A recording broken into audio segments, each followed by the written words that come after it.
Olá, meus amigos, tudo bem? Vamos começar o nosso Intríade de hoje, nesta quarta-feira especial. Como sempre, toda quarta-feira, às 11 horas da manhã, tem episódio novo do nosso Intríade. E como eu sempre tenho tratado de diversos temas, especialmente nessas três linhas, eu trato aqui de saúde mental com os meus colegas psicólogos, psiquiatras, eu trato aqui de empreendedorismo e eu trato de teologia, eu trato de igreja, de ministério pastoral. E hoje o nosso programa está para essa linha. Hoje nós vamos conversar sobre ministério, experiência ministerial, jornada ministerial, a fisionomia da nossa igreja no nosso tempo, como está o ministério pastoral, como o ministério pastoral é encarado hoje nos nossos dias. E para conversar comigo, eu tenho aqui uma pessoa que eu tenho uma grande admiração, um grande respeito, um grande carinho, que é o pastor Edmilson Moraes, pastor da Comunidade Cristã de Belém, que já é uma referência aqui na nossa cidade, tem um ministério muito bem consolidado, com uma história já muito bem escrita e com muito testemunho a favor do seu ministério. Então, para você que é do ministério pastoral, para você que quer aprender muito sobre jornada ministerial, esse programa, esse episódio é para você. Então, se inscreve aí no canal, manda o programa para muita gente, compartilha, deixa aí a sua curtida e vamos junto conversar. E você é convidado a fazer parte do programa de hoje. Pastor Edmilson Moraes, meu querido amigo, que honra, que prazer, né? Deu certo dessa vez você chegar aqui conosco para esse papo. Graças a Deus, que bênção. É uma alegria poder partilhar alguma coisa aqui nessa jornada, né? De décadas aí, e olhando para trás e vendo que cada tempo é um mover, cada tempo é uma estação, é um tempo diferente. E é bom a gente entender que a gente é resultado de um todo, né? Sim. E por isso é bom compartilhar a experiência, estar aqui junto. É um prazer muito grande estar aqui. Bom, você já começou com já com um tema para a gente conversar, né? Porque quando você fala de cada tempo é um tempo, né? Em cada década, em cada tempo, até mesmo de uma ação do Espírito Santo na igreja, existem questões que se levantam. Como é que hoje, por exemplo, qual é o tempo de hoje? Como é que você vê a igreja hoje? Em que momento você imagina que hoje está a igreja evangélica? Reverendo, é uma coisa interessante porque o comportamento humano vai ditando o comportamento da igreja, da sociedade, do modo geral. Porque nós recebemos gente da sociedade que vem e entra dentro de uma sociedade menor e ali dentro ela não deixa de, vamos dizer assim, de manifestar quem ela é. Sim. E eu estou há 3 décadas no ministério e eu fico observando a diferença de comportamento nesse período todo. Por exemplo, hoje a gente vê que é muito estímulo para o ser humano para pouco resultado, é muito esforço para a pessoa. Eu acho que aquele pão quente, água fresca que Elias andou 40 dias, hoje não andava 2.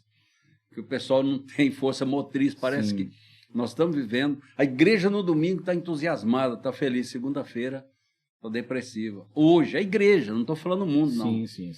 A gente lidava com essa igreja há 20 anos atrás, que aquele gás que recebia ali, a pessoa ia longe, ganhava alma, jejuava, fazia vigília.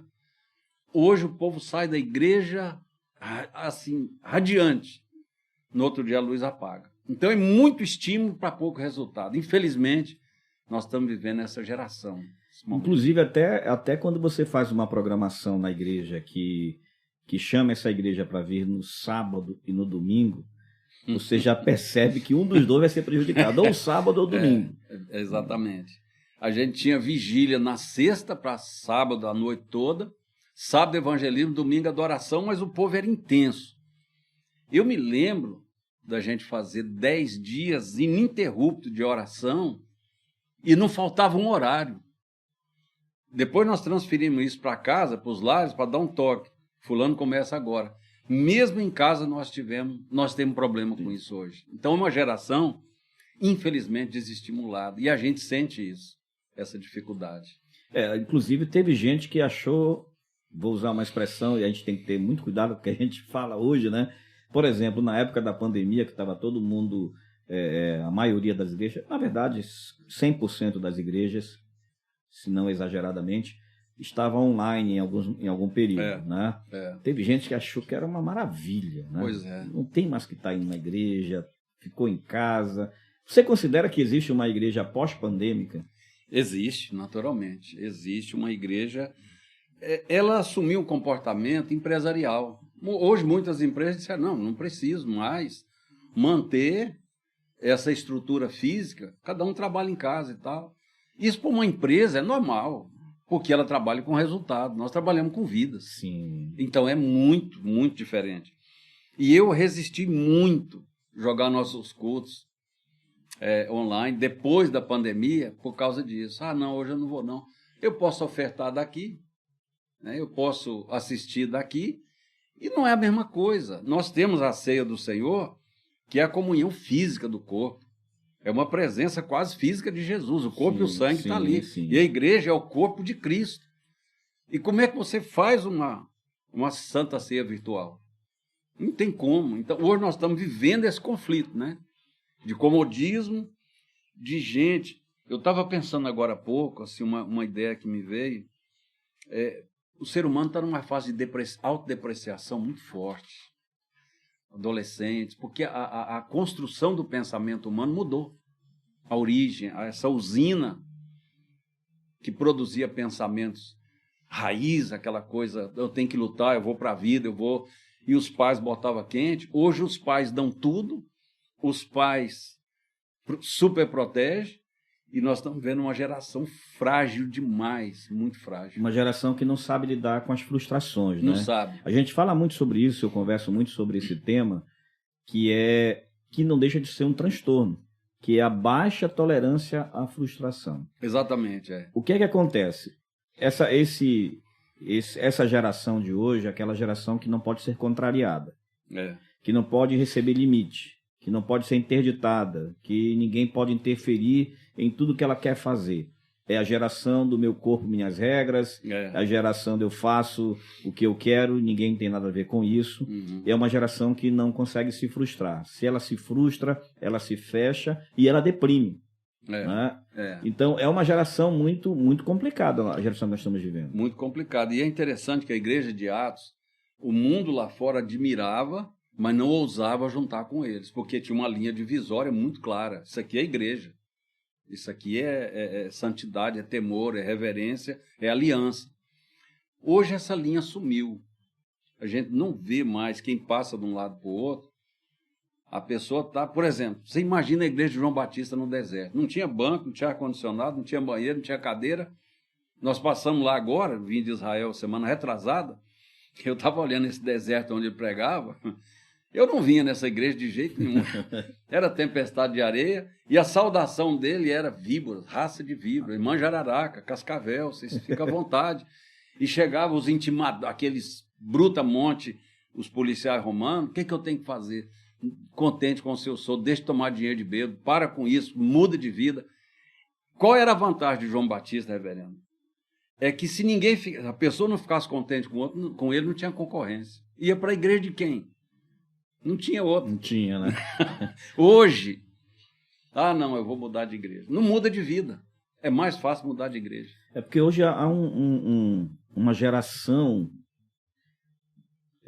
vamos falar, né? Vamos falar. Há uma geração de pastores gerentes, né? Eu lembro de um livro maravilhoso do Eugene Peterson,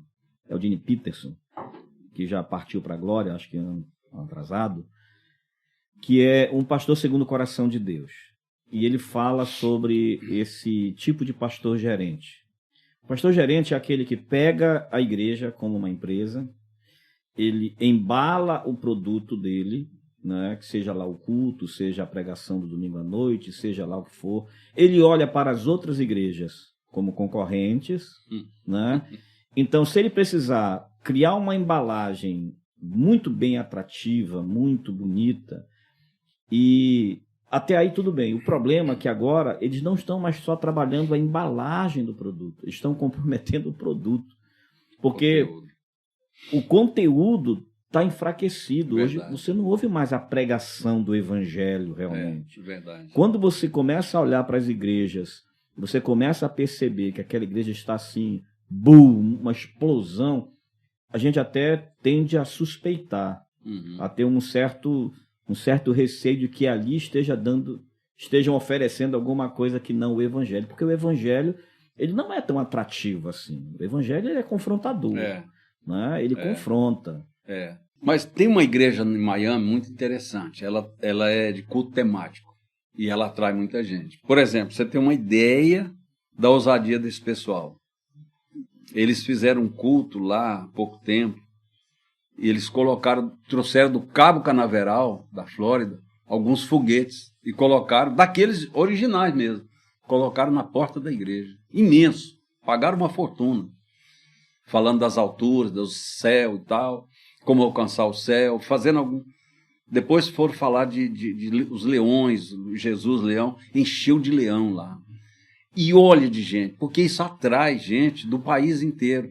É o que você está falando, fizeram uma embalagem tão bonita e que você olha para a Bíblia que não é um livro colorido, cheio de atrações. É um livro que te confronta. Sim. Quando você lê a Bíblia na realidade que ela traz para nós, é um livro que te confronta, te bota no chão. Quando você faz um culto convencional pregando a palavra de Deus, não tem aplauso. Hoje, não tem. E você vê que lá está escrito assim, vinha gente de toda Jerusalém, Judéia, Galiléia e Samaria para ver João Batista. Ou seja, a classe rica, pobre e coabe. Estava tudo ali. Todo mundo ia lá e misturava. Não tinha elite. O povo estava, porque ali era um só. João Batista tratava todo mundo igual. Hoje você vê os donos de igreja, você vê aqueles que são mais recatados, você vê que a igreja hoje ela tem os seus diferenciais e está procurando esse atrativo para atrair pessoas. Eu acabei de falar agora com uma pessoa que disse, eu nunca levei ninguém na minha igreja que eu tivesse que pagar para cantar ou pregar. Nunca. Eu não tenho coragem. Também não. Não tenho coragem. Eu acho que Jesus nunca fez isso, então ele não deixou o modelo disso para nós. Esses dias eu estava conversando com um amigo meu, é pastor numa igreja no interior, e é um pastor que eu conheço há muitos anos, desde quando se converteu. Né? Eu vi ele se convertendo, na verdade. Convertendo não, aceitando Jesus, com a conversão, quase não consegue enxergar, né? Mas eu vi o início da vida dele. Agora ele está pastoreando uma igreja e ele sempre foi um homem de oração, oramos muitas vezes juntos. E esses dias ele dizendo, Elisivaldo, eu estava querendo colocar a minha igreja para orar, porque eu quero ver os milagres acontecendo. Então estou ensinando a igreja a orar e tal. Aí eu disse assim, meu amigo, posso te dar uma palavra que você aceita? Não coloca a igreja para orar pelos milagres. Coloca a igreja para orar por intimidade com Jesus.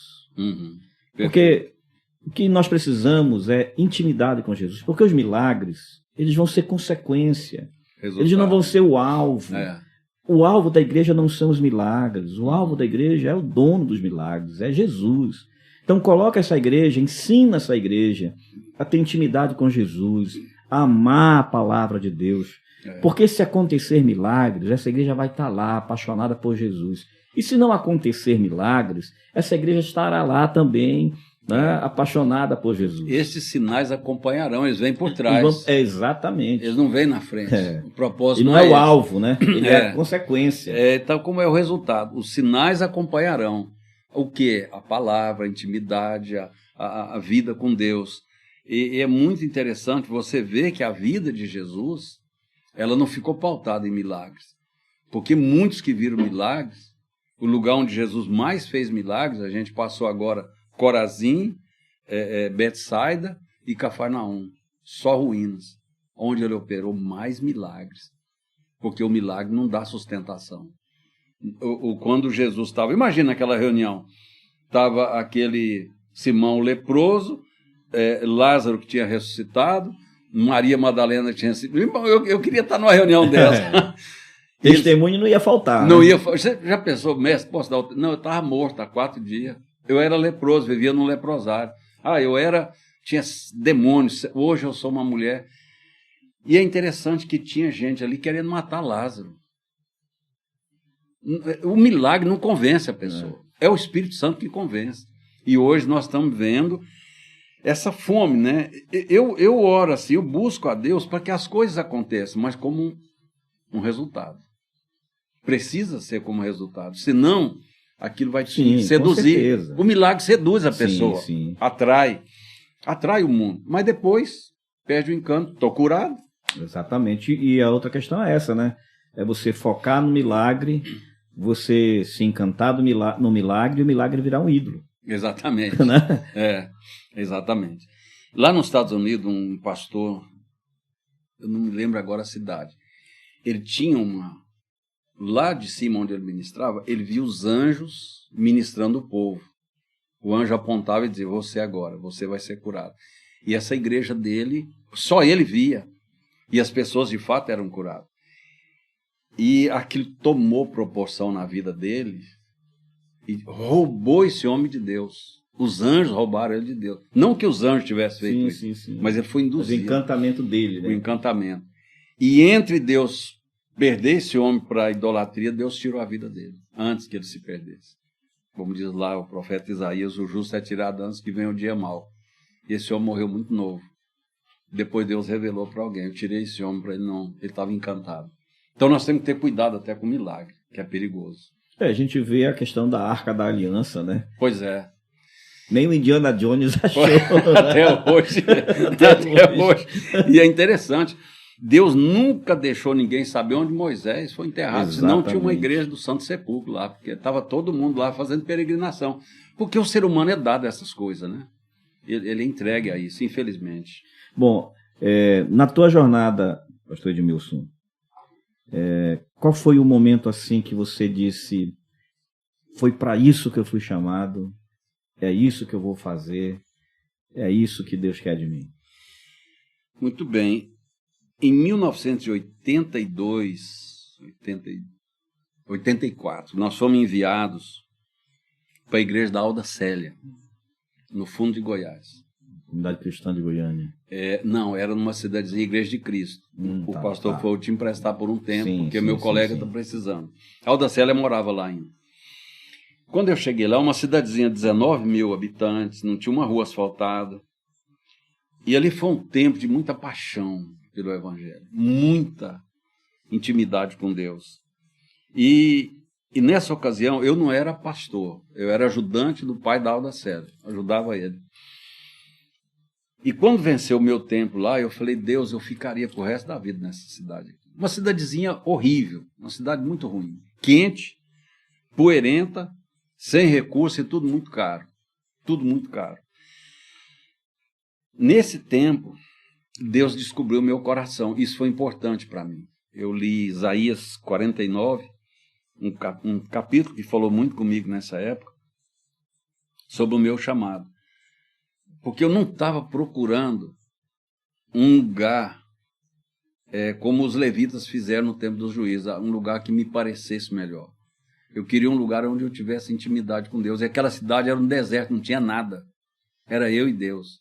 Nessa época, eu entendi claramente que eu tinha um chamado. Ainda não era pastor. Eu fui ordenado 2 anos depois. Mas esse foi um tempo onde Deus provou meu coração. Eu estava em busca de quê dentro da igreja? Eu entendi que eu queria servir. E desde a minha conversão, 2 semanas depois que eu me converti, eu estava numa sala de uns jovens e o líder falou assim, bota no papel o que você quer no seu futuro. Vocês são jovens, vocês têm a vida pela frente. E eu estava prestando vestibular para medicina, estava tentando medicina. E eu orei, peguei aquela caneta, falei, Deus, não importa o que eu vou ser na vida, não interessa, eu quero te servir. Seja em que área acadêmica for, eu quero te servir. Então, acima de tudo, eu quero servir o Senhor. Eu nem vou botar aqui curso, nem nada. Eu estou empenhado em medicina, mas isso aqui não é meu foco, eu quero te servir. Aí nós entregamos o papel para o líder, ele olhou e falou assim, quem é Edmilson? Sou eu, tinha 3 semanas de conversão. Quanto tempo de crente você tem? 3 semanas. Ele falou, isso aqui está muito maduro. Alguém te soprou isso aí? Eu falei, não, é o que eu quero. Eu quero servir. Eu entendo que isso não é só no ministério, isso é no casamento, é na sociedade. Sim. É em todo lugar, no meio da sua parentela, no condomínio que você mora, no lugar onde Deus te instalou.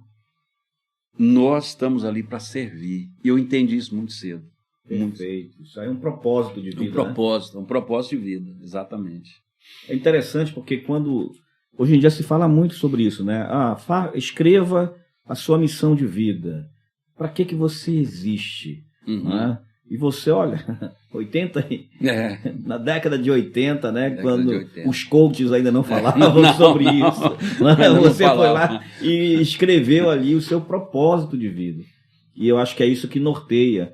E, infelizmente, nós estamos vivendo um tempo em que os pastores hoje estão ambicionando uma posição de serem servidos a tal ponto, né? A teologia da honra. Isso. Né? E eu, assim, eu entendo a importância e a reverência que deve se dar ao homem de Deus, aos pastores. Você, por exemplo, aqui em off, falou da sua aliança com o seu pastor, né? Lá do início, né? Que se manteve ali. Eu acho que essa questão da honra, nesse aspecto, né? De honrar a aliança, né? De se comprometer de modo que, ao pensar naquele que está sobre mim, naquele líder que está sobre mim, eu pense nele com carinho, com atenção, com cuidado, com amor, com muito afeto. Isso eu acho que é a honra devida. Agora, o que nós estamos vendo hoje é uma espécie de autoendeusamento. Exato. Então, essa honra que estão exigindo agora, que os pastores estão exigindo, eu não vejo Jesus ensinando isso. O princípio de Jesus é esse que você acabou de falar. O Filho do Homem não veio para ser servido, mas veio para servir e dar a sua vida. Como é que você vê hoje essa teologia do nosso tempo? Rapaz, isso a gente empola. Quando você entra nesse assunto hoje, isso dá uma alergia, porque essa geração apostólica, né, que alguns queriam tanto chegar a essa...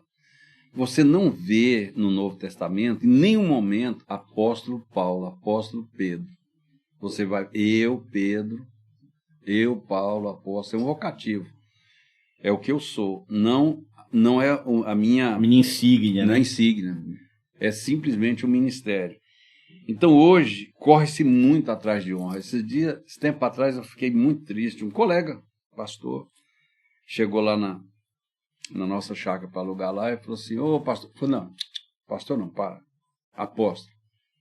E ele não sabia. Ele falou, tá, desculpa. Ele falou, o senhor está precisando de quê? Quais são os espaços que o senhor vai querer? Vai querer área esportiva, piscina? Por quê, pastor? Eu já te falei, não me chama de pastor, sou apóstolo. E aquele irmão ficou ele se sentiu humilhado com aquilo. Qual é, assim, eu fico pensando, é isso que eu estava falando, a pessoa precisa muito estímulo para render pouco. Tentaram me levar várias vezes para me ordenar apóstolo. Primeiro, nunca vi ordenação de apóstolo na Bíblia. Nunca vi. Não sou contra, não. Mas o meu manequim não serviu. Não cabe, né? Não cabe, não foi. Não viste esse manequim. Mas tudo bem, a pessoa foi reconhecida apóstolo e tal. Não vejo elas dentro das credenciais de 2 aos Coríntios que Paulo fala. Paulo, eu passei por isso. Você não vê. Às vezes a pessoa tem um trabalho de uma portinha só, é apóstolo. Apóstolo eu vejo que é aquela pessoa que é o cara que vai desmatando, ele vai levantando líder, ele vai abrindo igreja, ele vai pregando onde ninguém nunca pregou. Mas hoje é uma dívida de honra que se tem com muitos pastores. Essa questão de colocar o homem no altar, isso é muito perigoso. É o baixo clero e o alto clero. Né? Sim. E o povão. E Jesus estava no meio. O batismo de Jesus é muito interessante. Vinha Jesus no meio do povo para ser batizado. Não tinha cordão Entrou na fila, né? Na fila, não tinha cordão de isolamento, não tinha banda de música, não tinha nada.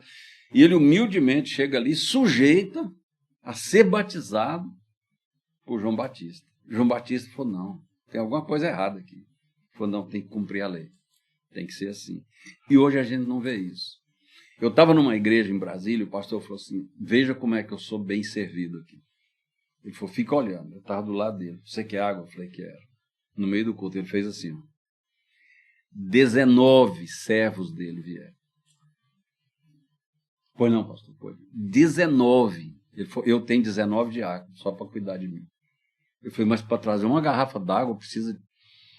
Ele falou, sirva o pastor Edmilson. Eu fiquei constrangido com aquilo. Ele falou, aqui é assim. Aí eu fui lá fora, um monte de bicicleta, moto velha e um carrão da Chrysler dele. Eu falei, pastor, não tem uma discrepância aqui? Ele falou, não, o ministro tem que estar acima do povo. Eu não consigo ver isso. Eu não consigo. Difícil, eu acho que ele tem que estar na linha do meio. Coerência, né? Coerência. Coerência e caldo de galinha não faz mal para ninguém. É. Boa, essa é boa. Mas, infelizmente, isso aí, pastor Edmilson, me deixa muito angustiado. Né? Isso realmente a gente ri aqui, né? Mas é um negócio que incomoda demais, né? Essa humilhação, porque acaba sendo uma humilhação com o povo. Né? Eu lembro de um apóstolo que veio aqui em Belém, não lembro qual foi a época, mas já faz bastante tempo, quando começou realmente esse movimento, que ele foi dar um testemunho, era um treinamento, era uma palavra nesse aspecto. Ele disse que uma vez ele estava saindo da igreja, ele pegou o carro no estacionamento, e aí vou te mostrar como é que a gente ensina aqui. Ele ligou para um servo dele lá, para um diácono, né? Uhum. Olha, tô aqui no meu carro, fui sair agora, não está funcionando. Vem para cá agora. Aí o irmãozinho lá, já depois de uma reunião, saiu da casa dele, foi lá. Quando ele chegou lá, ele ligou o carro, disse, não, tá só te testando. Aí, meu amigo, olha, meu, você é comigo, eu não ia prestar, não. Jesus lavou os pés dos discípulos dele, gente. Enxugou na toalha. Eu imagino o constrangimento daqueles homens. Jesus falou, você me chamar de mestre. Eu não estou negando, eu sou mestre. Mas eu quero deixar um modelo para vocês. Quero deixar um testemunho, um exemplo. Vocês vão servir uns aos outros. E vai e lava os pés. E Pedro falou, não, meu você não vai lavar, não. O orgulho de Pedro era tão grande que ele falou, não, meu você não lava. Pode lavar o dos outros, porque eles são. Jesus falou, você não tem parte comigo. E a nossa parte com ele é essa parte. Da humildade, de manter os pés no chão. Nós temos duas dívidas que Paulo fala. Simplicidade e pureza devida a Cristo. Duas dívidas, sim. Essa dívida é para o resto da vida. Manter a simplicidade e a pureza. Paulo fala aos Gálatas. E nós precisamos atentar para isso, porque é muito fácil perder a simplicidade. Eu tinha um colega pastor, ele é da Bolívia, Santa Cruz. Um cara simples, ali na nossa casa, dormia no chão, um colchãozinho. A igreja dele cresceu. Hoje ele tem 15 secretárias. Para chegar nele, você não consegue mais. A igreja dele cresceu muito. O homem de Deus. A simplicidade foi embora. A unção eu não sei, mas a simplicidade sumiu da vida dele. Não tem como falar com ele mais. E a gente andava junto. Em alguns aspectos, a gente até enxerga isso como consequência de uma estrutura que ficou extremamente engessada e que perdeu a... É difícil a gente julgar os outros, porque a gente não está aqui para julgar ninguém. Mas quando a estrutura chega num ponto desse, em que a figura pastoral ela se transforma numa figura de poder econômico, de poder político, aí é muito difícil manter a simplicidade e o coração pastoral. Acaba havendo uma fuga do coração pastoral, porque, ora, se eu tenho o poder de ter um público, de ter uma estrutura, de ter uma infraestrutura aqui que me coloca numa posição de que se eu fizer assim, se levanta 200 para vir me atender, se eu ligar para o prefeito da cidade, ele vai me atender, aí vai entrar, não sei se você lembra do Garfield, né? Garfield diz assim, é difícil ser humilde quando se é brilhante. Então, quando o cara chega nesse nível de brilhantismo, perigoso, né? Demais. É muito perigoso. Muito perigoso. E, por outro lado, a gente vai olhar que essa geração que vem daí, desse tronco, né, do tronco da honra, vai começar a almejar, não é mais o pastorado para servir, mas vai começar a almejar o pastorado para ser honrado. Então, um dia eu chego aí, motivação errada. Agora eu estou servindo aqui essa água para você, miserável. Mas um dia eu vou estar aí no teu lugar. Um dia eu que vou ser servido. Né? Isso é muito perigoso. E aí quando às vezes é um moço, né, que está aprendendo, está aspirando o ministério, quando ele chega lá, ele fica pior do que o líder dele. Né? Tem a história lá, né, de Jorão, toda vez eu me confundo quando houve a divisão do reino, né, de Judá e Israel, que alguém chega, o rei vai assumir, o pai morre, o rei mais jovem, Jeroboão, não lembro, eu me confundo, mas vamos lá. A história é essa. Aí quando ele diz, o que é que eu faço com esse povo? Aí ele convoca e convida... Roboão. Convida os anciãos, né, os amigos do pai, os conselheiros do pai. Aí ele diz assim, olha, meu querido, teu pai foi duro demais com esse povo, foi muito pesado. Então faz o seguinte, dá uma aliviada que esse povo vai te amar. Aí ele vai conversar com os jovens, com os amigos dele. Aí os amigos dele dizem, rapaz, se o teu pai foi mão pesada, você vai ser mão de ferro, você vai pesar mais, porque esse povo vai te respeitar, esse povo vai te temer. Então, geralmente, essa geração que vem depois de um líder já com essa deformação, a deformação vai ser potencializada nessa outra geração. Então, nós vamos ter uma geração de pastores arrogantes, celebridades, ricos, inatingíveis, inalcançáveis. Exatamente. Né? O ministério é um terreno muito escorregadio, é muito cheio de surpresa, porque Salomão fala que essa sensação de bem-estar, de honra, ela é muito perigosa. Ele fala em Provérbios, e nós precisamos ter muito cuidado com as sensações que nós sentimos. Quando você está sendo servido, não vamos dizer na vida, você chega num restaurante, o cara vem para te servir ali, E na verdade Jesus diz que mais bem-aventurado é o que serve. Mas muita gente se transfigura depois que entra dentro de um carro para dirigir, por causa do poder da direção. Sim. Quando ele tem um recurso que ele vai num lugar melhor, que ele quer botar as pessoas para servir ele ali. E ai de quem não sei, essa carne aqui, tá, não quero isso aqui. Aquele jeito. Isso é um comportamento que é inerente ao ser humano. Não importa se ele é pastor, se ele é líder, se ele isso é da natureza humana. O orgulho. O orgulho é igual ao mau hálito. Só os outros que percebem que a gente tem. A gente mesmo não percebe. E todos nós temos. O problema é esse. Todos nós temos uma medida. E vencer isso aí não é fácil. E é importante você falar isso, porque a gente não está aqui se colocando na posição de que eu e o pastor Edmilson somos o suprassumo da humildade. Né? Não, nós estamos discutindo coisas que tem a ver conosco, né? Com o nosso métier, com a nossa praia, né? E infelizmente, de fato, não é fácil, né? Eu vou voltar para a citação do profeta Garfield. É difícil ser humilde quando se é brilhante. Então, quando eu acho que eu sou muito bom, quando eu acho que eu atingi, né, o Olympus, e que todo mundo vai me servir, e que quando uma pessoa me serve, ela está conquistando bênção para ela por me servir, eu já estou ladeira abaixo, né? Já há um comprometimento muito sério nesse ministério. E assim, às vezes, a frase que João Batista fala, ela pode... Esse dia eu vi um conflito dessa frase. Convém que ele cresça e eu diminua. Aí um pastor pregando, ele falou, não concordo com João Batista. Eu quero crescer junto com ele. Não, tem coisa que a gente pensa que não é verdade. O cara tirou um coelho da cartola aí que ninguém esperava. O que o João Batista está falando, ele é o cara, gente. Eu sou só João Batista, eu sou um precursor. Eu sou o cara que estou carpindo no terreno que ele vai andar. Eu sou o cara que estou com a enxada na mão, cheio de calo. Ele vai passar no caminho. Aí o pastor falou, eu não concordo, João Batista estava errado. Se ele cresce, eu cresço com ele. Não era isso? Eu lembro de um termo, quando a gente fala a palavra aleluia, o halal, iá, né? Existe uma palavra que ela é da mesma raiz, lá do hebraico, do halal, que é o halaf. Halaf significa extinguir-se, sumir. Então, se eu tirasse o halal e colocasse o halaf no lugar, no prefixo de aleluia, halaf, iá, era como se eu estivesse dizendo... extingui-vos diante de Jeová. Sei.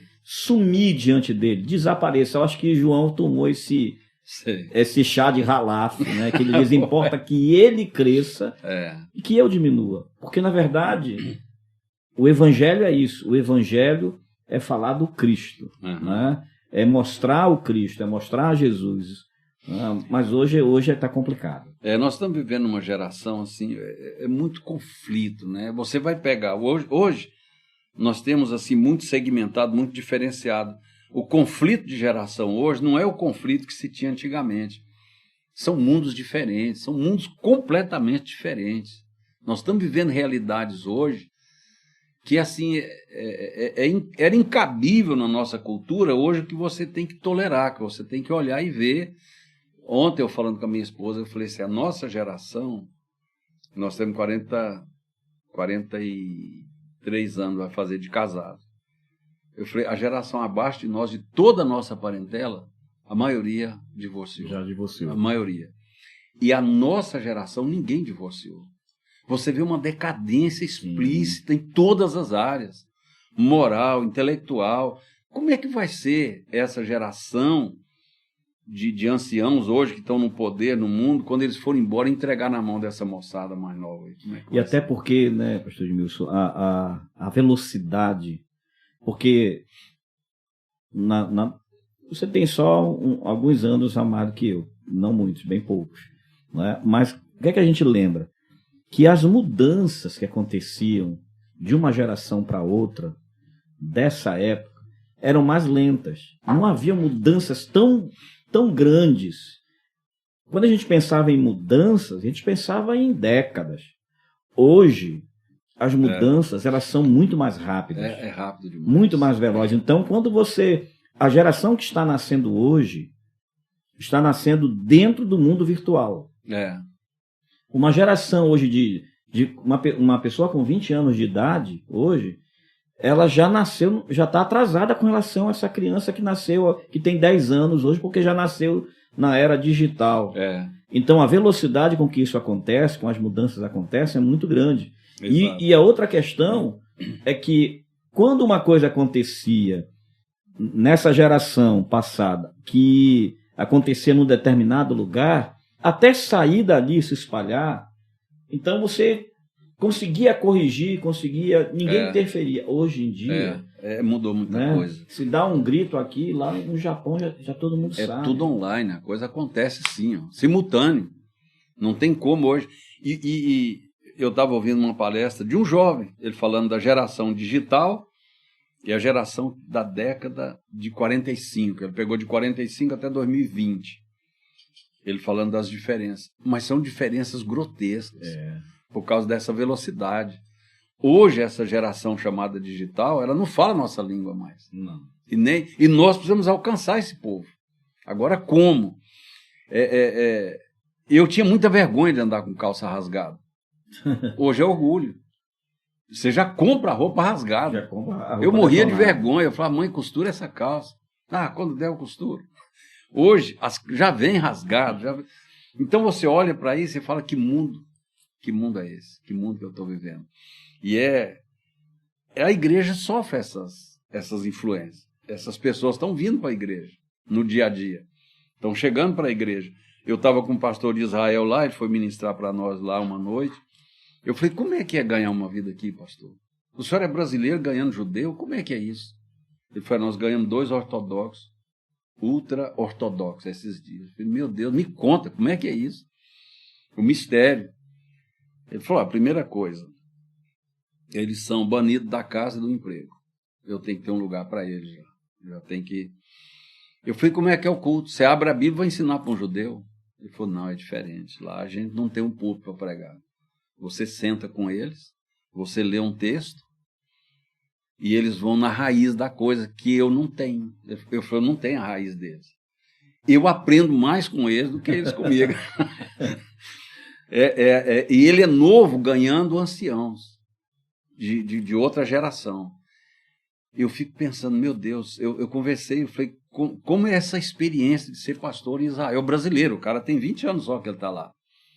Ele falou, é muito diferente. Aqui não tem uma pregação e eles vão aceitar a minha palavra. Eles vão aceitar meu testemunho. E outra, Se eu não prosperar aqui financeiramente, para um judeu eu não sou convertido. Eu não tenho Deus. Não sou abençoado. Né? Só que essa prosperidade hoje no Brasil é diferente. É uma fome, né? A igreja acabou tomando uma configuração corporativa, empresarial. Como você falou, é uma gestão de um negócio religioso, uma indústria da fé. Para muitos, infelizmente, nós estamos vivendo esse momento. E tem alguns impérios ruindo no Brasil, você sabe disso. Sim. Por causa desse foco. É porque o que sustenta a igreja, que é a igreja de verdade, né, não é o dinheiro. O dinheiro sustenta a instituição. Né? A instituição precisa de dinheiro, lógico que precisa. Né? Não vou ser idiota dizer não precisa. A instituição precisa. Agora, se o dinheiro for o centro, for o único sustento dessa igreja, for a única base dessa igreja, a tendência é ruir. Não pode ser como qualquer empresa. Porque a Bíblia, a palavra de Deus diz, né, que as portas do inferno não prevalecerão contra a igreja. Não é contra a empresa, não é contra a instituição, não é contra a igreja CNPJ, é contra a igreja corpo de Cristo. Não é institucional. Então, quando a instituição ganha essa relevância no sentido mais financeiro, no sentido mais da sua estrutura, né? Eu fui numa igreja em São José dos Campos, né, que é uma coisa assim fantástica, que me deixa assim, meu Deus, como é que um pastor consegue continuar pensando no evangelho, tendo que lidar com todas essas demandas empresariais, institucionais? A sensação que eu tenho é que o tempo de oração começa a ser substituído pelo tempo de reuniões corporativas, as reuniões de treinamento da palavra, do ensino da palavra, começam a ser substituídas por programações, né, mais de coach. Sei. E assim por diante. É interessante que o povo, na época apostólica, ali na igreja primitiva, eles colocavam as ofertas aos pés dos apóstolos. Eles estavam dizendo, aqui é o lugar do dinheiro. Sim. Tem uma... Você pode filosofar e falar, não, é para que esses pés possam ir longe para pregar o evangelho. A Bíblia diz que nós vamos andar nas ruas de ouro. Isso não é uma questão de orgulho. Está dizendo, o que o homem tanto se matou na terra, hoje vocês estão pisando em cima. Como vocês não deram valor nisso, hoje vocês vão pisar em cima disso. Então você vê que os pés dos apóstolos eram o gasofilácio. Ele estava dizendo, existe um lugar para o dinheiro na igreja. Existe, mas é nos pés desses homens. Não é nem nas mãos, nem na cabeça. É aos pés dos apóstolos. E no templo era no gasofilácio, um lugar mais visível. Tanto que Jesus estava ali do lado do gasofilácio, viu até quanto foi colocado. Mas a igreja tinha uma tradição, a igreja primitiva. Você não vê crise na igreja financeira, momento nenhum. Não pode enviar fulano porque não tinha dinheiro. Não tinha isso. E tinha uma certa escassez, eles não tinham abundância. Você vê que Paulo recorre ao mundo gentil para ajudar os irmãos de Jerusalém, dar testemunho para o rei Festo lá, e falou, olha, eu levantei uma oferta lá e servi esse povo, mas você não vê crise na igreja por falta de dinheiro. Hoje, se um pastor não tiver os recursos que ele quer, ele entra em crise, ele tem problema. A maioria, infelizmente, é assim. E o ensino da palavra na igreja hoje? Muito fraco, infelizmente, é muito fraco. Por causa das grandes corporações, que têm muita, na verdade, manipulação. Tem muita manipulação. Igrejas com segmento diferente. Às vezes é um show de talento. Fulano vai cantar um hino, fulano vai... Tá. Aí aquele show de talento. Não é um louvor congregacional que todo mundo adora e entra na presença e se entrega. Não. É aquela coisa de... E se não deu oportunidade, o irmão fica chateado. Feliz da vida. Então a gente vê hoje assim, infelizmente, né, nós estamos aqui num momento, num bate-papo, fazendo um reconhecimento do terreno que nós estamos pisando, sim. da nossa sociedade, nós estamos vivendo isso. E se a gente não ficar acordado, despertado, nós vamos entrar nesse comboio aí. Essa indústria da fé que está escandalizando o mundo. Nós vimos essa semana agora protestos dos países da Europa contra a Igreja Católica, pedofilia, que todo mundo sabia, ninguém fez nada, abuso de centenas de garotos que queriam estudar, que queriam uma vocação, e se perdeu lá dentro. Eu conheci muitos desses garotos aqui no Brasil que se perdeu. Mas a igreja evangélica tem uma dívida muito grande também, muito grande hoje, de escândalo. Né? O mundo lá fora falou, esse povo só quer dinheiro. Porque faz daquele momento o momento principal do culto. Sim. Toda aquela... Né? Ele sacudiu o cara de cabeça para baixo até cair a última moeda. Senão Deus não vai te... Dá que Deus vai te dar. Ah, não dá? Deus não vai te dar. Ah, não vai dar? Deus vai te tomar. Aí a pessoa, não, vou dar, senão vou ficar sem. E aí entra, ainda há pouco, a gente gravou um outro programa com um empreendedor. É um empreendedor, né? E ele tem todas as estratégias dele como empreendedor para vender o produto dele. Sim. Né? Uhum. Então ele monta a equipe, diz o nome da equipe, premia a equipe e assim por diante. Na igreja está acontecendo exatamente isso. Naquele momento da oferta, ainda tem aquele irmão que diz assim, chama fulano de tal para falar da oferta, porque ele tem o dom de tirar a oferta. Tem o dom de tirar a oferta, né? Porque o irmão tem um papo, tem uma conversa, e aí o povo já não sabe mais ofertar. Porque, essencialmente, nem todo dinheiro que entra na igreja é oferta. Uhum. Toda oferta que entra no tesouro da igreja vem em forma de dinheiro, mas nem todo dinheiro é oferta, né? Eu sempre costumo dizer na igreja que o dinheiro, ele é o símbolo. Né? Uhum. A oferta está aqui. Sim, né? sim. Aí ela se expressa nesse aspecto, através do dinheiro. Assim como a música. A música não é louvor. A música é o símbolo. O louvor está aqui. Eu vou usar aquele instrumento. Quando eu aplaudo, se eu estiver aplaudindo na frente de uma casa para alguém abrir a porta, eu não estou louvando ninguém, não estou exaltando ninguém, não estou dizendo que vocês são muito bons no que fazem. Eu estou apenas dando sinal de que alguém me atenda.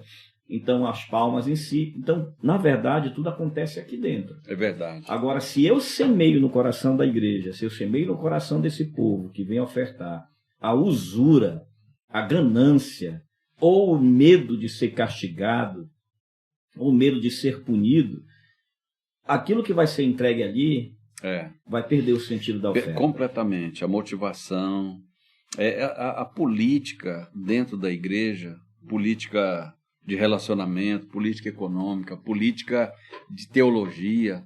Nós temos que ter muito cuidado. Por exemplo, eu posso te falar hoje, com o maior desprezo, hoje eu tenho pastor da minha equipe muito melhor que eu. E alguém fala, nossa, fulano está pregando bem. Falo, graças a Deus. Os caras novos, assim, que conhece muito mais do que eu, conhece. Hoje eu tenho pastor que conhece o grego, o hebraico, que vai fundo, que escancara a Bíblia assim, coisa que eu nunca vi. Discípulo meu, gente que foi formado ali. Eu não tenho problema nenhum com isso, sabe? Eu não tenho problema nenhum. Eu louvo a Deus de ter gente hoje que está fazendo, que é a geração que está vindo atrás de mim, que daqui a pouco eu estou indo para frente, eles estão entrando na rota, e melhor que eu.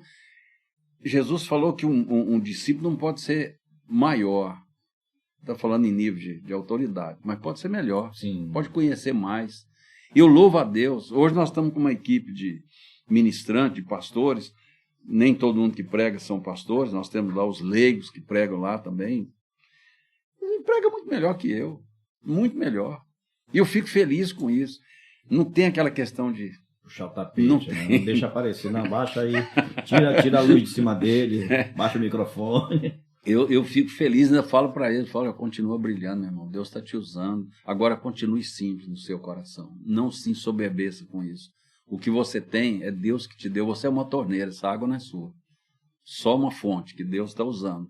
Continue assim, sempre ponderando, sempre aqui e ali, trabalhando com eles, aonde há um exagero, a gente vai, corrige com amor, mas sempre estimulando, graças a Deus. E a política dentro de igreja é a pior política que tem. É verdade. Política eclesiástica. Meu Deus, é muito perigoso esse negócio. É muito perigoso. E nós estamos no meio desse caldeirão aí. Temos que ter... Paulo diz, aquele que pensa que está de pé. Porque às vezes você já caiu. cuidado para que não caia. Então é um terreno escorregadio. E aí a atenção é o tempo todo, né, dobrada, o tempo todo ali a gente tem que estar muito atento a isso. Né? Eu lembro de uma palavra que ficou muito forte no meu coração, que é a nossa missão como pastores, é manter os olhos da igreja atentas a Deus. Então essa é a nossa missão. Isso é tremendo. Eu preciso manter os olhos da igreja atentos a Deus.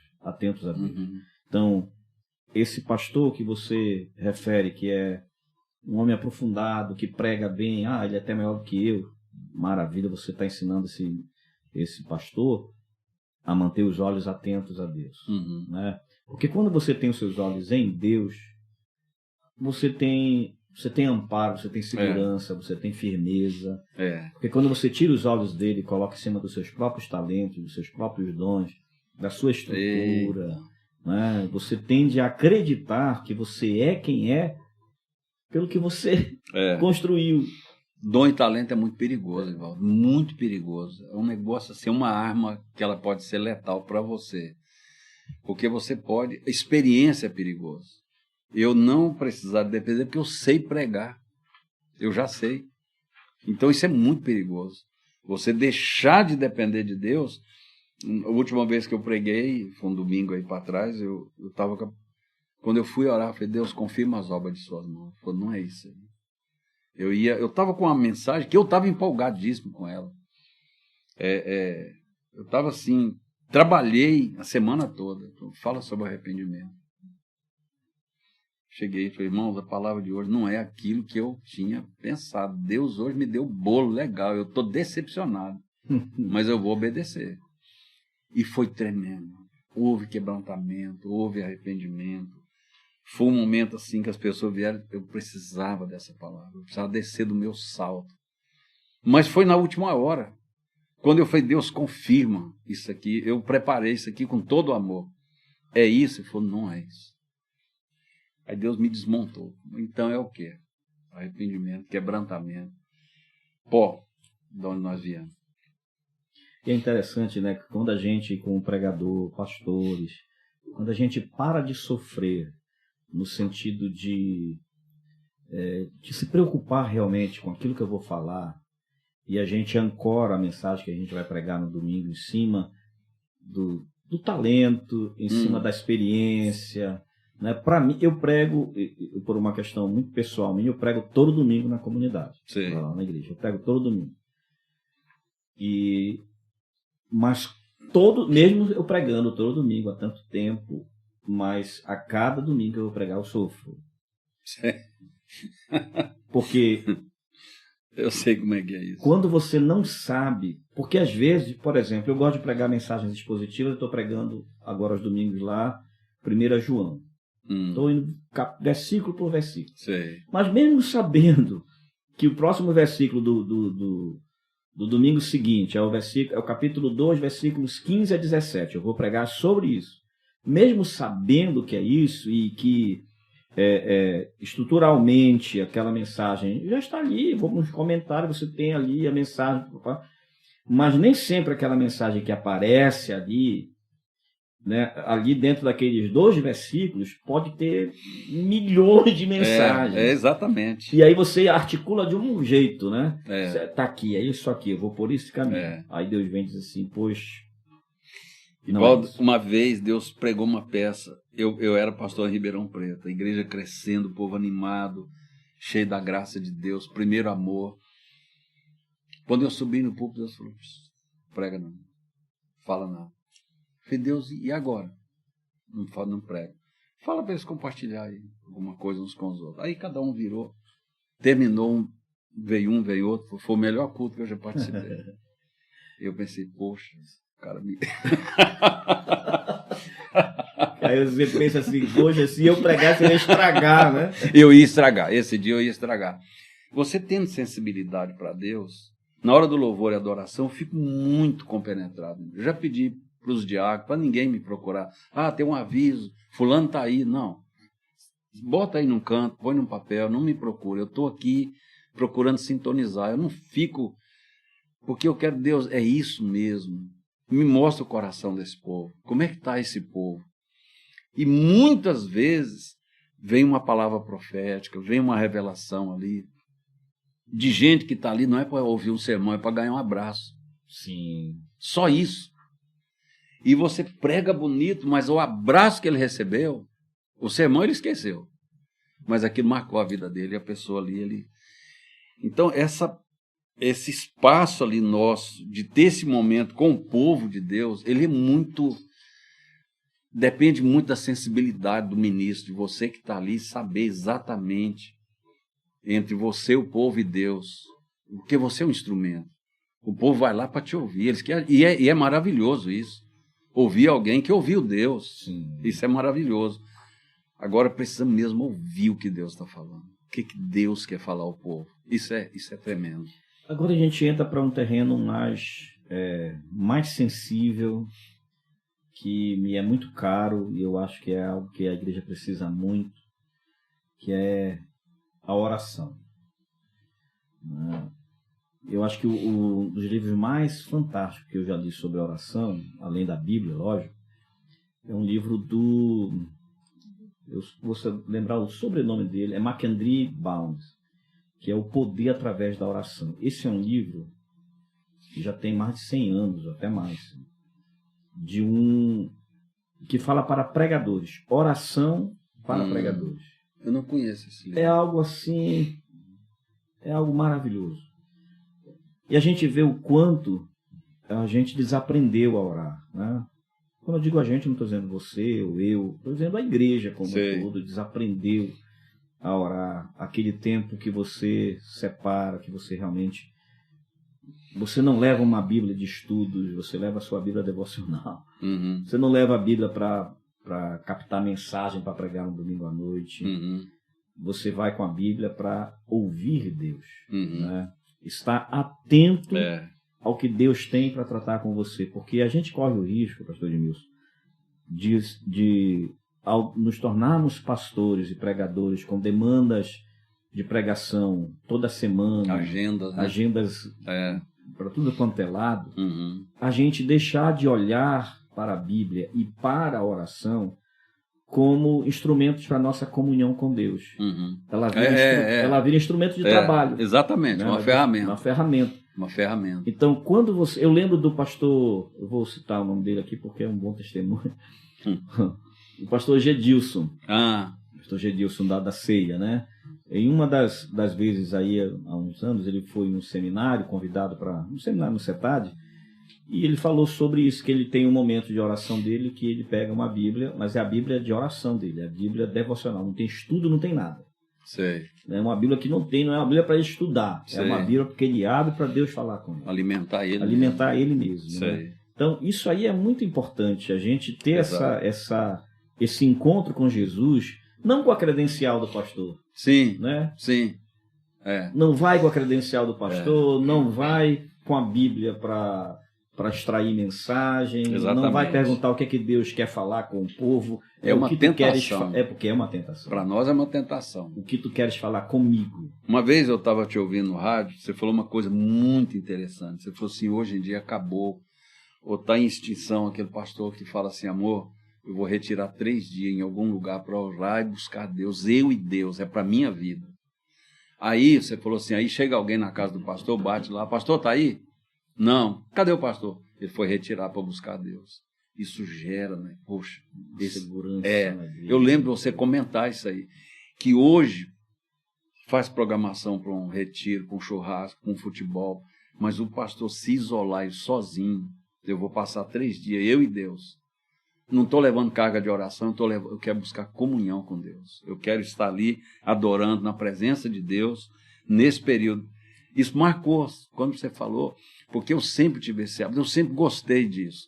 O pastor Salomão, o reverendo Salomão Azulay, da Presbiteriana, ele tem uns kitnets em Mosqueiro.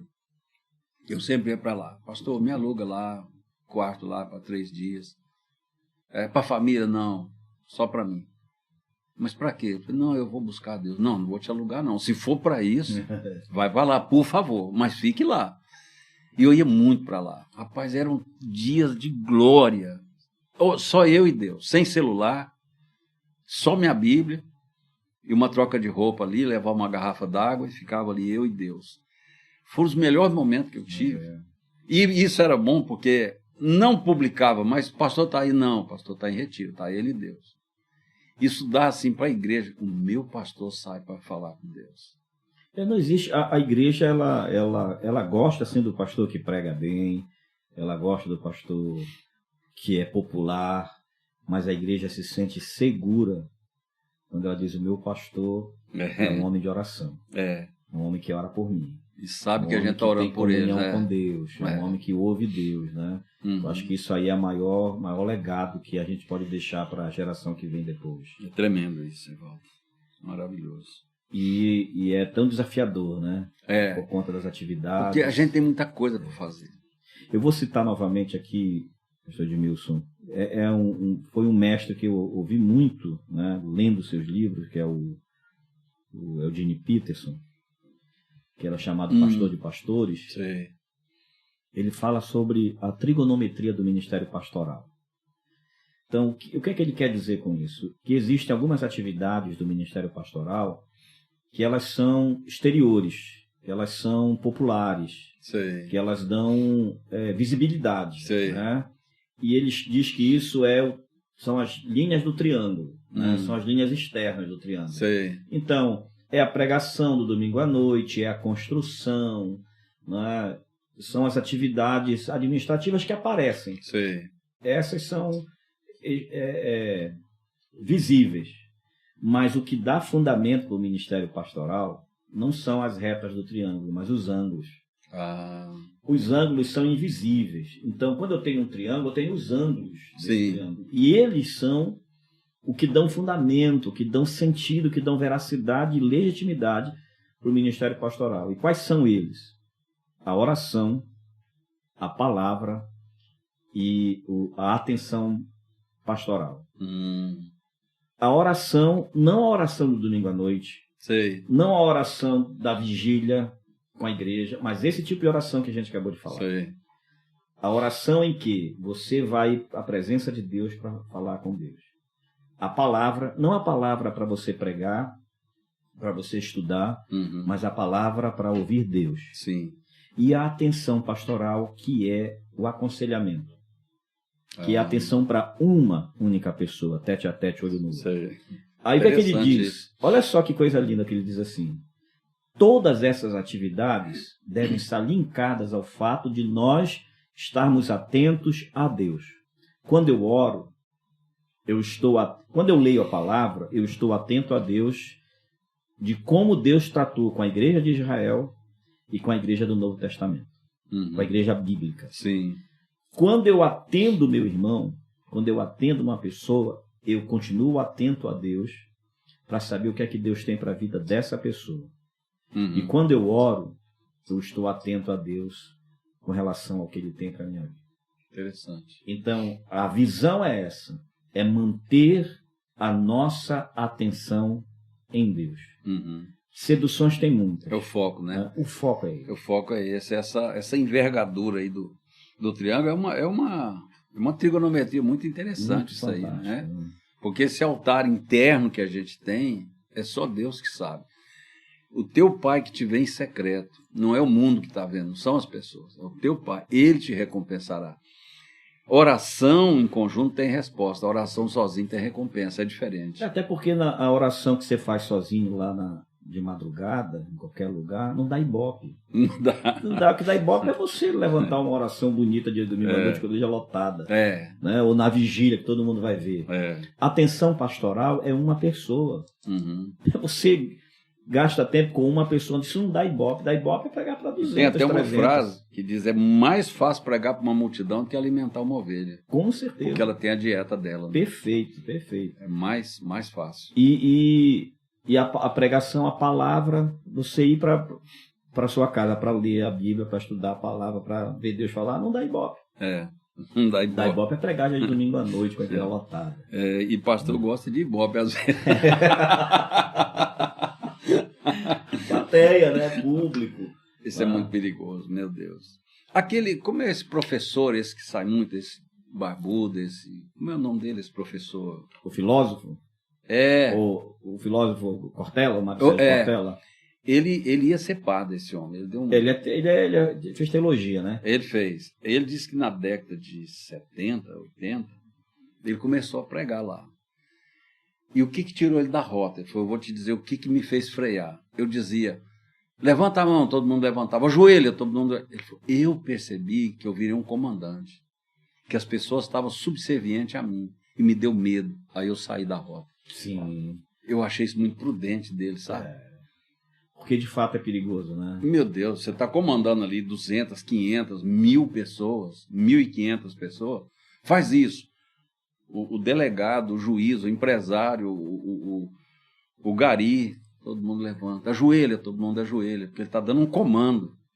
Mesmo que seja em nome de Deus, mas ele é o Moisés daquela... que aparece aqui, né? Ele é o cara que a vara que abriu o Mar Vermelho, então isso é muito perigoso. Ele falou, quando eu despertei para isso, eu falei, para onde eu estou indo? Olha o risco que eu estou correndo. Aí ele entregou, falou, não quero. Seguiu outro caminho. Eu achei prudente demais essa medida dele. É um alerta fantástico, né? Porque se é para outro cara que está em lua de mel com isso, meu Deus, esse é meu caminho. Olha aí. Sem deixar de considerar que esse grupo de pessoas aí, muitas vezes, e várias vezes, coloca a vida dela na sua mão. Exato. Você vai ver pessoas que vêm colocar o casamento dela na sua mão. A vida, a família, o futuro. Olha, o que eu vou falar para ti, eu nunca falei nem pro meu pai, mas eu vou falar aqui. Pá. Aquilo te dá um temor, você fala, meu Deus, botou a joia preciosa na minha mão. E agora quer uma direção. A pessoa quer um caminho. Lá em Malaquias fala que os homens devem buscar conselho no sacerdote, porque a palavra da boca de Deus vai sair pela boca dele. Ele é o conselheiro do Senhor dos Exércitos. Isso tem que dar um temor muito grande, porque você pode, de repente, errar o caminho. Você pode dar uma direção errada. A pessoa vem buscar, eu estou num relacionamento assim, o que eu faço? E olha, meu amigo, é mais fácil, sem querer minimizar o trabalho dos meus colegas psicólogos, é mais fácil ser psicólogo do que ser pastor. Porque o psicólogo, ele atende o seu paciente uma vez por semana, às vezes 2, e é um trabalho fantástico, lindo que se faz. Mas esse paciente vai embora para a casa dele, e no dia do aniversário dele, se você não parabenizar, se você não mandar uma mensagem, não tem problema nenhum. Tá entendendo? Se você não perguntar se aquela vizinha dele ficou boa daquela doença, não tem problema. Agora, o pastor, ele aconselha, ele orienta, ele ensina, ele intercede, ele ora, ele prega, né? Ele muitas vezes dá suporte na hora que ninguém vai chegar junto, ele chega junto. Mas se você esquecer de dar parabéns no dia do aniversário da pessoa, você se tornou uma...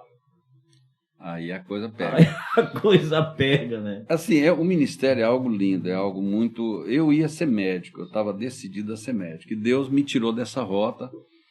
Meu pastor foi muito claro comigo na época, eu obedeci em tudo. Depois eu falei, bom, já que eu estou preparado para o vestibular, surgiu um concurso da Receita Federal, eu falei, eu estou lá dentro. É um ótimo salário. Eu tinha certeza que eu ia ser aprovado. Aí vim, pastor, quero sujeitar o senhor, isso aqui é uma inscrição para a Receita Federal, a prova vai estar aí, e toda a matéria, muitas delas que eu estudei para vestibular. Falei, me dá isso aí. Rasgou e jogou fora. Falei, Deus não te chamou para isso. Aí eu olhei assim, tá bom, pastor, o que eu faço? Eu espero em Deus. Deus tem um outro plano para a sua vida. E eu fui formado assim nessa bigorna, nessa dureza. Jejum uma semana, vai buscar o propósito de Deus para a sua vida, só na água, de domingo a domingo. E ia em obediência, sem entender muita coisa. Essa geração nossa do passado, toda sexta era pauleira, era vigília toda sexta-feira. Começava às 9, 10 da noite, de joelho até amanhecer o dia. E orava. Não ficava embaçando. E não tinha aquele banquete no meio da noite, não. Era vigília mesmo. Então, essa geração, ela foi muito bem trabalhada hoje. E pode perder tudo isso, Ivaldo. Pode perder tudo isso se você entrar no outro curso. Sim. Dizer, não, já fiz muito. Já está bom. eu já alcancei, eu já servi, eu já... Não. Deus tem... Paulo fala, quando ele está velho, ele fala, eu me gastarei, agora eu vou me deixar ser gasto. Eu já não tenho energia mais. Agora é o saldo que tem. Quem tiver, pegue aí. Pega aí. Mas é isso, que a gente corre esse risco de achar que a gente fez depósitos, né? E que tem reservas. É o bônus, né? Tá ali a reserva de Deus. Eu acho isso muito assim, o reino de Deus é um reino, meu Deus, Deus é tremendo. O plano, o propósito de Deus para a nossa vida não é holofote. Paulo morre sozinho, ele fala na minha segunda, no julgamento, não veio um a meu favor. Meu Deus, esse homem ganhou multidões, quantas igrejas esse homem fundou, milhares de discípulos. Aí ele falou, no dia, não apareceu um, falou, conheço esse homem, não faz isso com ele não. Esse homem é gente... Olha para um lado, olha para o outro. Tinha ninguém, aí, sal. Sal mesmo. Você já pensou a angústia desse homem, velho, sozinho, não tinha um diácono, um discípulo junto com ele, e ele não reclama. Ele falou, eu cumpri minha carreira. Eu guardei a fé, o justo juiz tem uma coroa para mim.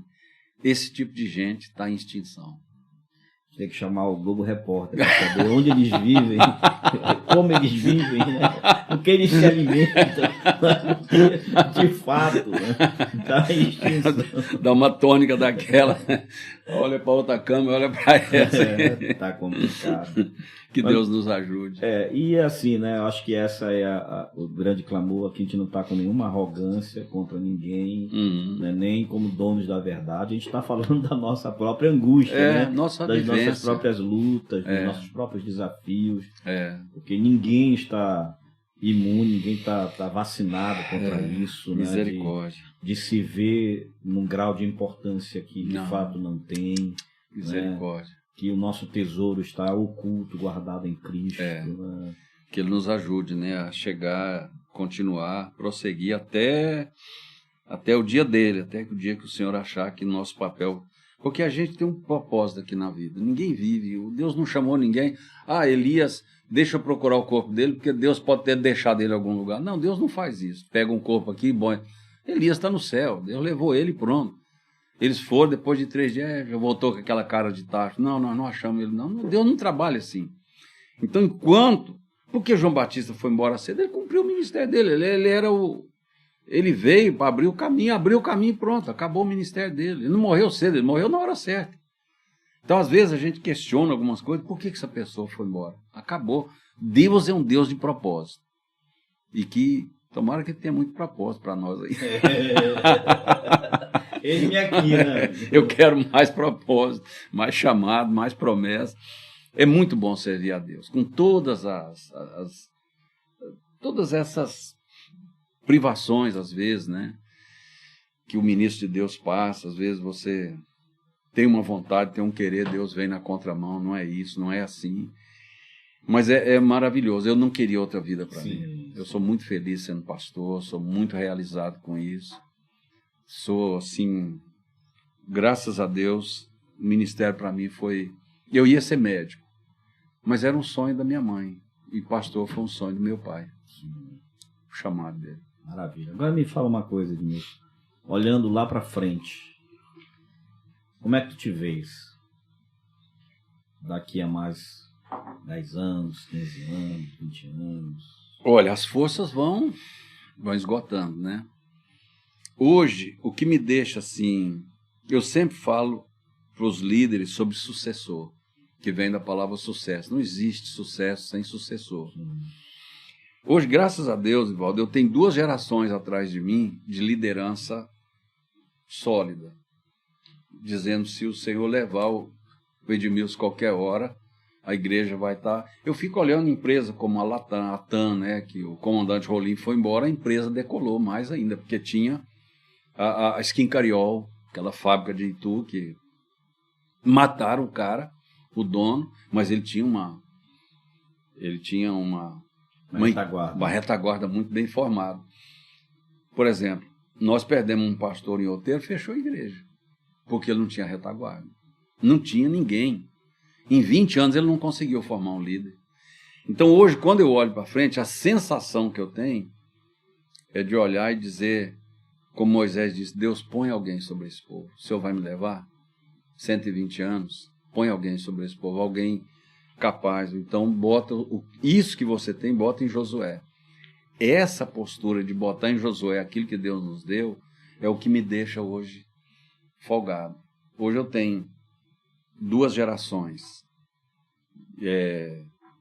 de 10 em 10 anos atrás de mim, que a primeira abraçaria, depois a outra abraçaria. Isso me dá uma tranquilidade. Então, olhando para o futuro, eu tenho esse refrigério. Olhando para o povo não vai ficar. Não sei, meus filhos estão para os Estados Unidos, eu vim de lá, passei um mês lá, aí o pessoal, pastor, o senhor vai mudar para lá? Não, a vontade é muito, né? Mudar para a Califórnia, em relação a... Até eu que sou mais bobo. Mas o chamado meu foi para cá, então eu não tenho pretensão de sair daqui. Hoje é uma estrutura que eu ainda estou sendo útil dentro dela, enquanto eu estiver sendo útil, eis-me aqui. Maravilha. Bom, nosso papo está tão interessante como eu sabia que ia ser, né? Conversa em alto nível, muito agradável, muito bom. Nosso tempo já acabou, né? Bênção, foi muito bom estar aqui contigo. Que momento bom, né? De Bênção. aprendizado, de troca, e, né, eu volto a dizer meu respeito, meu carinho, minha admiração pelo seu trabalho, pelo seu ministério. Obrigado. Né, sua postura, né? Eu acho que quando a gente precisa olhar para o lado e olhar para os nossos pares e poder dizer, poxa, ainda tem pessoas que a gente pode dar uma olhada assim e dizer, não estou sozinho não, né? Amém. Tem gente que a gente pode se inspirar e eu acho que isso é honra, para mim isso é honra, é poder olhar para alguém e dizer, está aqui. Amém. Acredite que aqui não é infalível, porque ninguém é. Não. É? Longe, muito longe. Mas é bênção estar aqui com você, também a minha admiração ao seu trabalho. É sempre bom, quando pensa em você, ter uma casa que é a sua cara, né? Escola. Sim. E tem igreja. Você passa 10 anos e volta está aí. Mais 10 anos, não, Ivaldo está aí. A pessoa passa em vez, não, Ivaldo está lá, vai lá. Isso é muito bom, porque não é aquela gerência alternativa. Sim. Né? Não, foi embora. Igual banco, igual empresa. O cara fica ali 2 anos, 3 anos.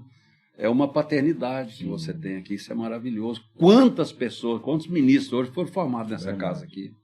Né? Isso é maravilhoso, é uma referência. Mas é isso, leve o nosso carinho para todas as suas ovelhas, obrigado. Sua família, sua querida esposa, Obrigado. para todo aquele povo querido, os casais lá. Pois é, né? Vamos estar juntos de novo. Vamos estar juntos, vai ser benção. Eles te amam muito, tem um carinho muito grande, você, sua esposa. Receberam muito de Deus, é tanto que eles querem mais. Não, a gente vai estar lá. Vamos estar juntos. Obrigado por ter me convidado. Querem fazer alguma pergunta?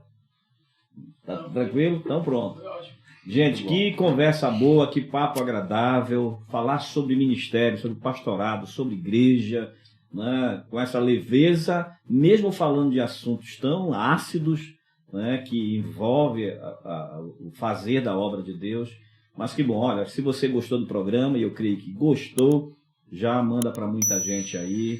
O pastor Edmilson é um pastor aqui na cidade de Belém, que tem respeito dos demais pastores, tem uma história já há mais de 3 décadas aí, fazendo a obra de Deus aqui na comunidade cristã de Belém, que é uma igreja sólida, como eu falei lá no início, e o nosso papo girou em torno disso, de fazer a obra de Deus, se manter com um olhar firme em Deus, vida de oração, leitura da palavra, separação, santidade, Amém. Respeito pela obra de Deus, respeito pelo chamado, consciência do chamado, porque é muito bom. É claro que todos nós, em algum momento, podemos ser ameaçados de uma sensação de que será se eu fui chamado para isso realmente, porque nas horas de deserto a gente tem aqueles momentos, né, de questionar, de perguntar, mas quando você tem convicção do chamado, o Espírito Santo ele sempre vai usar algo para dizer, está aqui. Lembra, foi isso aqui que transformou as tuas perspectivas, o teu propósito num chamado. Uhum. E isso aí é importante para todos nós. Pastor Edmilson, meu carinho, meu abraço. Obrigado. E até o próximo programa. Obrigado. Glória a Deus.